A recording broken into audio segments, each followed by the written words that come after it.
সরকারি টাকার আদ্যশ্রাদ্ধ করে প্রকাশ্যে দুর্নীতি করার বিরুদ্ধে গ্রামবাসীর বন্যা নিয়ন্ত্রণ দপ্তরের বিরুদ্ধে আন্দোলন করার হুঁশিয়ারি দেয়। ঊনকোটি জেলার কৈলাসহরের চন্দ্রপুর ব্লকের অধীন সমরুর পাড় গ্রাম পঞ্চায়েত এলাকায় সরকারি টাকায় প্রকাশ্যে দুর্নীতি করছে ঠিকাদার। গ্রামবাসীরা সমরু ছড়া পাড়ের বাঁধটির উচ্চতা বাড়ানোর জন্য এবং সংস্কার করার জন্য দীর্ঘদিন ধরে দাবি জানানোর পর অবশেষে প্রায় 2 কিলোমিটার বাঁধের উচ্চতা বাড়ানো সহ বাঁধের সংস্কার কাজ শুরু হয়।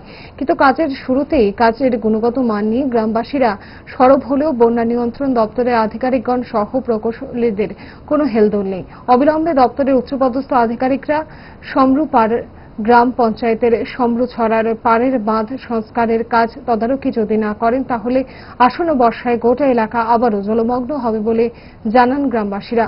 অবিলম্বে ঠিকাদার যদি সঠিকভাবে বাঁধের কাজ সম্পন্ন না করে তাহলে আন্দোলনে যাবে বলে গ্রামবাসীরা জানান। শুনুন এক গ্রামবাসী কি বলছেন। আমাদের সমরুরপাড় গ্রাম পঞ্চায়েতের অধীনে 3 নম্বর ওয়ার্ডে একটা রাস্তা, সেই রাস্তা ডিডব্লিউএস এবং ফ্লাড কন্ট্রোলের যৌথ উদ্যোগে সেই রাস্তা স্যাংশন হয়েছে প্রায় 1 কোটি টাকা।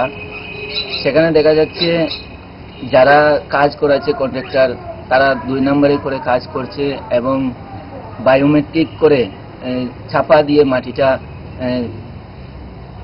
দেওয়ার কথা ছিল কিন্তু দেয়নি। কোথায় থেকে কন্ট্রাক্টর এসেছে আমরা জানি না, কিন্তু বারবার আমরা অফিসে যোগাযোগ করা সত্ত্বেও অফিসে কোনো কাজ করছে না।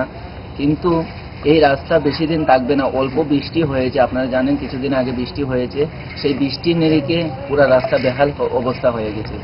আর পাশাপাশি যে ঘাসের যে চাটা দেওয়ার কথা ছিল সেই ঘাসের চাটাও ঠিক মতন হয়নি। আপনিও দেখেছেন, আপনাকে আমি নিয়ে গিয়েছিলাম আমাদের ওখানে। এলাকাবাসীর একটাই উদ্দেশ্য যে অতি সত্বর আমাদের এই রাস্তা যতটুকু ধরা আছে ওয়ার্কারে ঠিক ততটুকু করে করতে হবে, না হলে আমরা আরো 2-1 দিন দেখে আমরা প্রতিবাদের নামতে বাধ্য হব। ফাস্ট ফুড তো ফাস্ট লাইফের একটা পার্ট, সো প্রবলেম তো হবেই, বাট আমার সলিউশন 5 দশক ধরে গ্যাস, অম্বল ও পেটের সমস্যার একমাত্র সমাধান গ্যাস নল।